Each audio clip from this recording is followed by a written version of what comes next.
Welcome to our new weekly show charts पे चर्चा।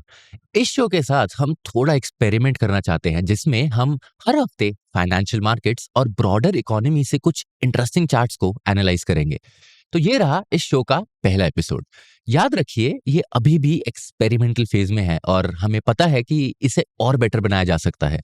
तो पूरे वीडियो को जरूर देखिए और अपना फीडबैक कमेंट्स में देना मत भूलिएगा। अगर आपको ये शो पसंद आता है तो हर वीक हम इंटरेस्टिंग चार्ट्स क्यूरेट करेंगे और मार्केट्स और इकोनॉमी का हाल उन चार्ट से समझाएंगे। गोल है चीजों को विजुअल बनाना ताकि आपको कॉन्टेक्स्ट मिल सके। ये हमारे दूसरे शोज जैसे कि द डेली ब्रीफ से थोड़ा अलग होगा। आप सभी चार्ट्स को न्यूज़लेटर में देख सकते हैं जिसका लिंक शो डिस्क्रिप्शन में दिया गया है। मैं हूं आपका होस्ट कशिश कपूर और चलिए शुरुआत करते हैं पहली स्टोरी से। यहाँ हम देखते हैं कुछ चार्ट्स जो इंडियन मार्केट्स के करंट हाल के बारे में बता रहा है। निफ्टी लार्ज, मिड और स्मॉल कैप्स अपने पीक से 7 to 8% नीचे हैं, लेकिन इंडिसेस के अंदर मार्केट ब्रेथ खराब होती दिख रही है। सिंपल भाषा में मार्केट ब्रेथ का मतलब है कितने स्टॉक्स ऊपर जा रहे हैं और कितने नीचे। एक तरीका ब्रेथ देखने का है number of 52 week high stocks देखने का। पिछले कुछ महीनों में ये 330 से गिर के 217 पर आ गया है, जो बताता है कि इंडिसेस के अंदर बहुत सारे स्टॉक के प्राइसेस गिर रहे हैं। दूसरा तरीका है एडवांस डिक्लाइन रेशियो देखने का। ये रेशियो बताता है कि एक स्पेसिफिक पीरियड में कितने स्टॉक्स के प्राइसेस बढ़ रहे हैं और कितनों के प्राइसेस गिर रहे हैं। रेशियो 1 से ज्यादा है तो मार्केट बुलिश है और अगर 1 से कम है तो मार्केट बेरिश। आइए निफ्टी 50 का ड्रॉडाउन भी चेक करते हैं। ड्रॉडाउन मतलब एक इंडेक्स अपने पीक से कितना नीचे गिर चुका है। निफ्टी 50 अभी तक 7.8% नीचे है और आखिरी बार ये 7% से ज्यादा मार्च 2023 में गिरा था। अक्टूबर 2024 का 6.5% से गिरना टॉप 10 वन मंथ फॉल्स में भी नहीं आता। मतलब हमने इससे भी बड़ी फॉल्स देखी हुई हैं। मार्केट्स ने एक स्ट्रेट लाइन रैली दी है, तो अब तक तो ये फॉल इतनी बड़ी नहीं लग रही, लेकिन फ्यूचर की कोई गारंटी नहीं होती। अगली न्यूज है म्यूचुअल फंड्स के बारे में। ट्विटर पर अक्षय ने हमसे पूछा था कि म्यूचुअल फंड्स कितना कैश होल्ड कर रहे हैं। सितंबर 2024 तक इक्विटी म्यूचुअल फंड्स के पास 1.76 लाख करोड़ कैश था, जो टोटल इक्विटी एयूएम का 5.8% है। लेकिन ये मत सोचना कि अगर म्यूचुअल फंड ये सारा पैसा इन्वेस्ट कर दें तो निफ्टी 50,000 मार्क के पार चला जाएगा। म्यूचुअल फंड्स अक्सर 5% कैश होल्ड करते हैं ताकि डेली रिडेम्पशंस को हैंडल कर सकें। पराग पारिक फ्लेक्सी कैप फंड ने 18% कैश होल्ड किया है, लेकिन ये एक आउटलायर है और ज्यादातर म्यूचुअल फंड्स 5% के आसपास कैश होल्ड करते हैं और अभी इंडस्ट्री इक्विटी एयूएम का 5.8% कैश के फॉर्म में है। अक्टूबर में ये 5.8% का कैश स्लाइटली रिड्यूस हो सकता है क्योंकि निफ्टी 6.5% से गिरा है। अब बात करते हैं FIIs के मैसिव सेलिंग के बारे में। FIIs यानी कि फॉरेन इंस्टीट्यूशनल इन्वेस्टर्स 2024 में अब तक अच्छे बायर्स रहे हैं, अक्टूबर को छोड़ के। अक्टूबर में 82,000 करोड़ की सेलिंग हुई, जो कोविड-19 के मार्च 2020 वाले सेल ऑफ से भी ज्यादा है। फिर भी मार्केट्स ने मेजर सेल ऑफ नहीं देखा क्योंकि DIIs यानी कि डोमेस्टिक इंस्टीट्यूशनल इन्वेस्टर्स ने 83,000 करोड़ रुपीस के स्टॉक्स खरीदे और इससे FIIs का आउटफ्लो ऑफसेट हो गया। लेकिन व्हाइट ओक म्यूचुअल फंड ने एक इंटरेस्टिंग फैक्ट पर हमारा ध्यान लाया। 83,000 करोड़ रुपीस का नंबर बड़ा लगता है, पर अगर इसको इंडियन स्टॉक मार्केट के मार्केट कैप के परसेंटेज में देखें तो ये सिर्फ 0.2% ही है। ये 2008 के ग्लोबल फाइनेंशियल क्राइसिस के कंपैरिजन में बहुत कम है, जब FIIs ने स्टॉक मार्केट कैप के 1.5% के बराबर पैसा निकाला था। अब सवाल ये उठता है कि FIIs इंडिया से पैसा क्यों निकाल रहे हैं। इसका कोई एक कारण तो पता नहीं, पर कुछ रीजंस हो सकते हैं, जैसे कि valuation concerns, global economic factors, disappointing corporate earnings और सबसे बड़ा रीजन चाइना। चाइनीज मार्केट ने फिर से फॉरेन इन्वेस्टर्स का इंटरेस्ट अट्रैक्ट करना शुरू कर दिया है क्योंकि उन्होंने अपने गिरते इकोनॉमी को बूस्ट करने के लिए एक स्टिमुलस पैकेज अनाउंस किया है। अगले टॉपिक जिसके बारे में हम बात करेंगे वो है अर्बन वर्सेस रूरल डिमांड का डिवाइड। ITC के क्वार्टरली रिपोर्ट से कुछ मैक्रो इकोनॉमिक ट्रेंड्स समझने को मिले। फूड इन्फ्लेशन 7% से ऊपर ही चल रहा है, जो हाउस होल्ड कंजम्पशन को इम्पैक्ट कर रही है। अर्बन और रूरल डिमांड में डाइवर्जिंग ट्रेंड्स दिखे जा रहे हैं। यहाँ पर real estate, passenger vehicles, cement production और दूसरे हाई फ्रीक्वेंसी नंबर्स और FMCG कंपनीज के रिजल्ट्स देख के ये समझ में आ रहा है कि अर्बन डिमांड थोड़ी कमजोर है, लेकिन रूरल डिमांड रिवाइव हो रही है, जो अच्छे मॉनसून्स, ट्रैक्टर सेल्स, मनरेगा एम्प्लॉयमेंट का फॉल, टू व्हीलर सेल्स और FMCG कंपनीज के कमेंट्री से पता चलता है। इस डाइवर्जिंग डिमांड के बारे में और जानने के लिए आप हमारे 25 अक्टूबर के डेली ब्रीफ का एपिसोड देख सकते हैं। अगली न्यूज है डेट म्यूचुअल फंड्स के स्लो डाउन और इक्विटी म्यूचुअल फंड्स के ग्रोथ की। सितंबर में म्यूचुअल फंड इंडस्ट्री ने 71,000 करोड़ का आउटफ्लो देखा, जिसमें 1.13 lakh crore rupees debt fund से निकाले गए थे। लेकिन डेट फंड से इतना आउटफ्लो क्यों हो रहा है? सीधे शब्दों में बोलूं तो डेट फंड्स जैसे लिक्विड फंड्स कॉर्पोरेशंस अपने ट्रेजरी मैनेजमेंट के लिए यूज करती है। यानी ये फंड्स आइडियल कैश पार्क करने के लिए काम आता है, क्योंकि short term debt funds relatively safer होते हैं और लिक्विड भी होते हैं। सेकेंड क्वार्टर के लास्ट मंथ यानी कि सितंबर में एडवांस टैक्सेस ड्यू होते हैं, तो कंपनीज अपने इन्वेस्टमेंट्स डेट फंड से निकालकर एडवांस टैक्सेस भरने के लिए यूज करती है। और ये सिर्फ सितंबर में ही नहीं होता। जैसे कि चार्ट में आप देख सकते हैं, हर क्वार्टर के लास्ट मंथ यानी कि जून, सितंबर, दिसंबर और मार्च में ज्यादा आउटफ्लोज होते हैं। अगर हम अक्टूबर को हटा दें तो छोटी मोटी हिकअप्स के अलावा इंडियन इक्विटी मार्केट्स इस साल ऊपर ही गए हैं। ये नेट इन्फ्लोज में भी दिख रहा है। अब तक इक्विटी म्यूचुअल फंड्स में लगभग 2.75 लाख करोड़ का नेट इन्फ्लो है, और पिछले 5 महीनों में तो हर महीने 34,000 करोड़ से ज्यादा का इन्फ्लो आया है। एसआईपीस के नेट इन्फ्लो नंबर्स नहीं है, पर ग्रॉस इन्फ्लोज जिनमें रिडेम्पशंस को काउंट नहीं करते 2021 से स्टेडीली राइज हो रहे हैं। हर महीने नए हाईस टच कर रहे हैं, जो इंडियन मार्केट्स के बुल रन के साथ अलाइन करते हैं। ये मार्केट और इन्वेस्टर्स के लिए अच्छा लगता है, पर देखना होगा कि जब मार्केट एक बड़ी करेक्शन या साइडवेज फेज में जाएगा, तब ये एंथुसियाज्म वैसे ही कायम रहेगा या नहीं। जब मार्केट्स नए हाईस को टच करते हैं तो आईपीओज की तरह एनएफओज भी पार्टी मोड में आ जाते हैं। सितंबर 5वां लगातार महीना था जब एनएफओज ने 10,000 करोड़ से ज्यादा कलेक्ट किया। ज्यादातर नए mutual fund schemes thematic funds हैं, जो स्पेसिफिक सेक्टर्स या थीम्स को ट्रैक करते हैं, जैसे कि defence, electric vehicle, consumption, commodity etcetera. जब ब्रॉडर मार्केट अच्छा परफॉर्म करते हैं, तब ये फंड्स भी अच्छा करते हैं।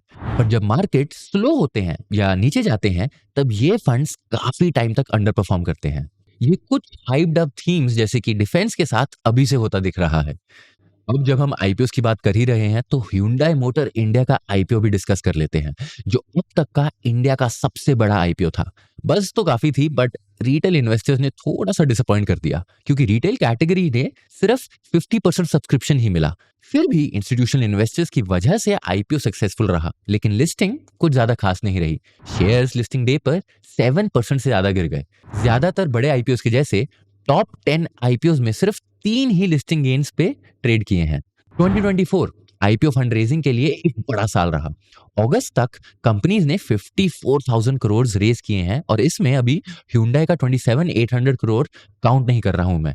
लेकिन अगर मार्केट्स गिरते हैं तो आईपीओ की फ्रीक्वेंसी कम हो सकती है। फिर भी 2024 आईपीओ फंड रेजिंग के लिए सेकंड बेस्ट ईयर हो सकता है। एसएमईज के लिए तो ये ऑलरेडी बेस्ट ईयर बन चुका है। अगस्त तक उन्होंने रिकॉर्ड 5,600 करोड़ रेज किए हैं। ये सब रेजिंग बुल मार्केट की वजह से हो रहा है, और ये नंबर्स में भी रिफ्लेक्ट हो रहा है। बीएसई एसएमई आईपीओ इंडेक्स इस साल 100% से बढ़ा है, जबकि सेंसेक्स सिर्फ 10% ग्रो किया है। नेक्स्ट हम बात करेंगे इन्वेस्टर डेमोग्राफिक्स के चेंज के बारे में। कोविड-19 पैंडेमिक के बाद मार्केट्स में बूम आया है, और ये सिर्फ एसेट प्राइसेस के बढ़ने की बात नहीं है। पिछले कुछ सालों में इंडियन मार्केट्स में यंग इन्वेस्टर्स यानी कि 30 साल से कम उम्र वाले इन्वेस्टर्स की पार्टिसिपेशन में जबरदस्त जंप आया है।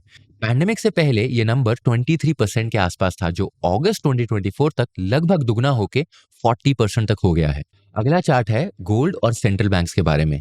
हर किसी को गोल्ड पसंद है। 2021 से 2022 के एंड तक गोल्ड साइडवेज ट्रेड कर रहा था, पर फिर ये बढ़ने लग गया।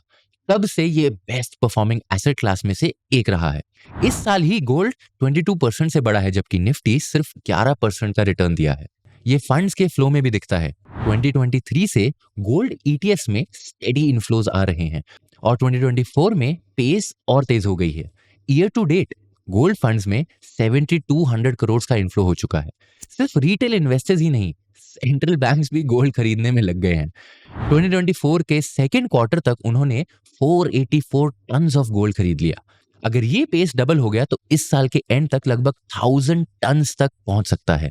पिछले साल उन्होंने 1030 टन गोल्ड अपने रिजर्व्स में ऐड किया था। सेंट्रल बैंक्स के लिए गोल्ड प्राइमरी चॉइस बन गया है, और ये दुनिया के फाइनेंशियल डायनेमिक्स पे उनके नजरिए को दिखाता है। वर्ल्ड गोल्ड काउंसिल ने एक सर्वे किया सेंट्रल बैंकर्स का और कुछ इंटरेस्टिंग इनसाइट सामने आए। 88% सेंट्रल बैंक्स गोल्ड को एक डिपेंडेबल स्टोर ऑफ वैल्यू और इन्फ्लेशन हेज मानते हैं, जबकि 82% कहते हैं कि गोल्ड फाइनेंशियल क्राइसिस के टाइम स्टेबिलिटी लाता है। जियोपॉलिटिकल टेंशंस और इन्फ्लेशन के कंसर्न्स चलते गोल्ड और भी पॉपुलर हो गया है। रशिया और चाइना ने 2010 से अपने गोल्ड रिजर्व को काफी बढ़ाया है। लेकिन एक इंटरेस्टिंग बात है वेस्टर्न सेंट्रल बैंक्स का बदलता एटीट्यूड। 57% अब अपने गोल्ड होल्डिंग्स बढ़ाने का प्लान कर रहे हैं, जो पिछले साल 38% से काफी ज्यादा है। और ये ऐसे टाइम पे हो रहा है जब दुनिया भर में यूएस डॉलर की ग्लोबल रिजर्व करेंसी के स्टेटस पर सवाल उठने लगे हैं। एक इंटरेस्टिंग फाइंडिंग ये है कि 62% सेंट्रल बैंक्स प्रेडिक्ट करते हैं कि अगले 5 साल में ग्लोबल रिजर्व्स में डॉलर का प्रोपोर्शन कम हो सकता है। तो अगला सवाल ये होता है कि क्या ये डी डॉलराइजेशन की शुरुआत है? हाँ भी और ना भी। सेंट्रल बैंक्स अब नॉन ट्रेडिशनल रिजर्व करेंसीज जैसे कि Australian dollar, Canadian dollar, Chinese रेमिनबी और साउथ कोरियन वॉन में इन्वेस्ट कर रहे हैं। लेकिन इसका मतलब ये नहीं कि डॉलर की डोमिनेंस कम होती जा रही है। ये बस इंक्रीज्ड डाइवर्सिफिकेशन का केस है। अगर आप नोटिस करेंगे तो डॉलर का शेयर गिरने के बाद भी पाउंड, येन और यूरो का शेयर सिग्निफिकेंटली नहीं बढ़ा है। और आखिर में हम फाइनली बात करेंगे यूएस इलेक्शंस की। यूएस इलेक्शंस बस 10 दिन दूर हैं और अभी रेस बिल्कुल नेक टू नेक चल रही है। डोनाल्ड ट्रंप और कमाला हैरिस के बीच काफी टाइट कंपटीशन है और कौन जीतेगा ये अभी किसी को नहीं पता। लेकिन क्योंकि अगला यूएस प्रेसिडेंट ग्लोबल और इंडियन इकोनॉमी पे बड़ा असर डालेगा, तो ये देखना जरूरी है। ट्रंप के सेकेंड टर्म के इकोनॉमिक एजेंडा में कुछ मेजर एरियाज हैं, जैसे कि trade protectionism, tax cuts, deregulation और एनर्जी इंडिपेंडेंस। उनका प्लान ट्रेड पॉलिसी को ड्रामेटिकली चेंज करने का है।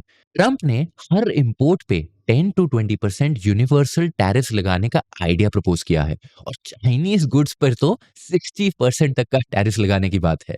ट्रंप का मानना है कि ये मेजर्स अमेरिकन जॉब्स को प्रोटेक्ट करेंगे और डोमेस्टिक मैन्युफैक्चरिंग को सपोर्ट करेंगे और फॉरेन प्रोडक्ट्स पे डिपेंडेंसी भी कम करेंगे।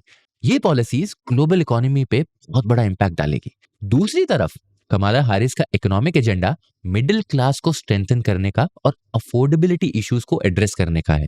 हैरिस का प्लान है 100 million working middle class American के लिए टैक्सेस कट करने का और डेली नेसेसिटीज की कॉस्ट को रिड्यूस करने का।